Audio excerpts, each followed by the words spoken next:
tears, actually, because... There you go. Got it? All right. I'm going to read, I'm trying to, this is a book about a woman who is an older woman in her early to mid-60s. She's a widow.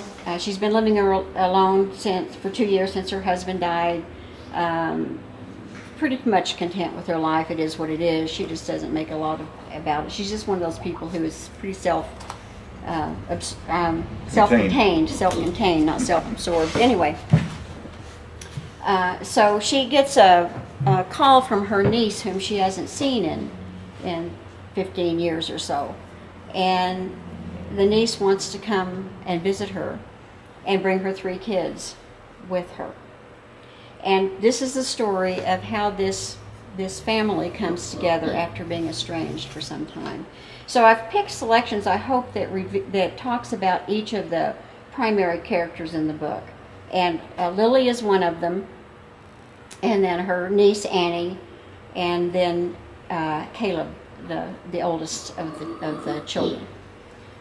So I'm going to start with, of course, Lily. At 65, Lily Irish found it hard to get excited about much of anything until now. And maybe excited was the wrong word. Petrified, miffed, worried, a combination of all 3. What is that girl thinking, bringing herself and her dad-blamed kids to stay with me, she muttered before turning her attention once more to her journal. She must think I have oodles of money, she wrote, and that she can mooch off me and I won't say anything. Well, she's got another thing coming. Lily swiped at her slightly pointed nose with the back of her hand and sniffed. She didn't even know her niece to speak of. Hadn't heard from her in years. Didn't know her kids. What was she going to do with them?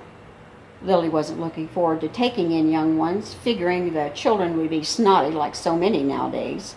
And how could she be of any help? Her part-time job at Baskett's Market and Social Security barely met her needs. How was she supposed to take in 4 people? She still had a mortgage on the house because of Harv's children's college expenses. Insurance from his passing took care of most of it, but not all by any means. What am I to do? Her empty house had no answer. Well, it is what it was. It is what it is, as Harv used to say. In truth, she couldn't turn away her sister's child and her children. God knows Millie would find a way to make her life miserable if she did. Never mind, she'd been dead for nearly 20 years. Lily sniffed again, blinked back the sudden sting in her eyes, and coughed away the catch in her throat. Funny how it could hit her right in the heart sometimes.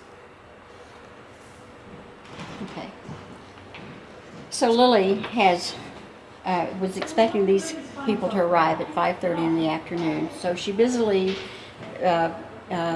gets ready for them and makes a very nice meal for them, even though her niece said, "Don't prepare any food for us, we're fine." But being the woman she is, she's made a meal for them. And 5:30 comes and they are not there, and 6:30 comes and they're not there, and she starts cleaning house, and she starts doing all these things that we all do when we're frustrated when things aren't going our way. And so she finally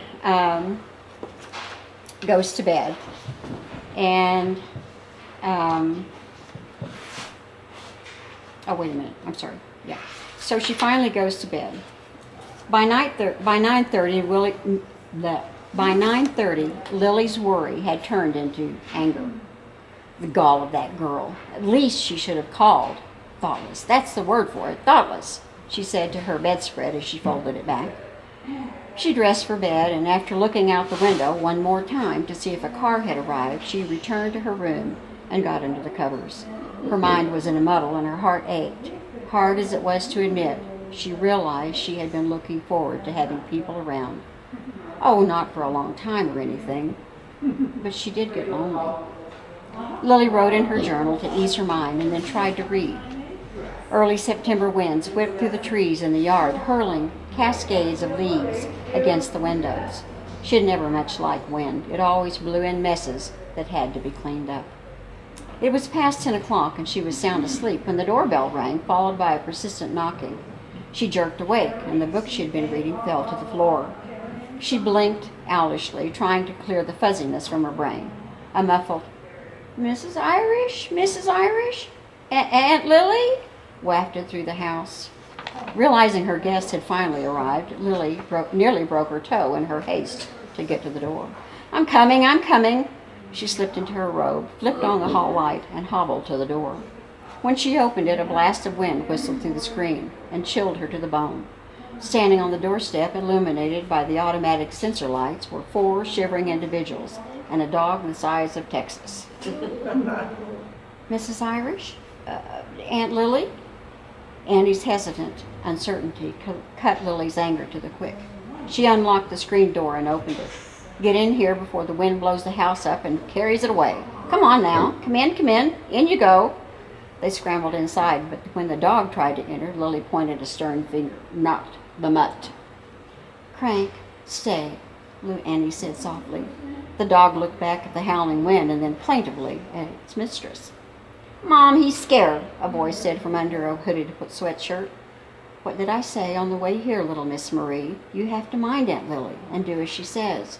If she doesn't want Crank in the house, then he has to stay out. We'll leave him in the car." Weariness weighed down every word out of Annie's mouth. "Well, it ain't right. He's just scared." "Isn't right, and I know he's scared," Annie said, dropping to her knees. She pushed the hood back and exposed the round face of a girl whose determined chin spoke volumes about her ability to stand her ground. A tangle of brown and gold curls framed her face. Blue eyes sparked with anger at an injustice much in need of correcting. There would be no doubt who her grandmother had been.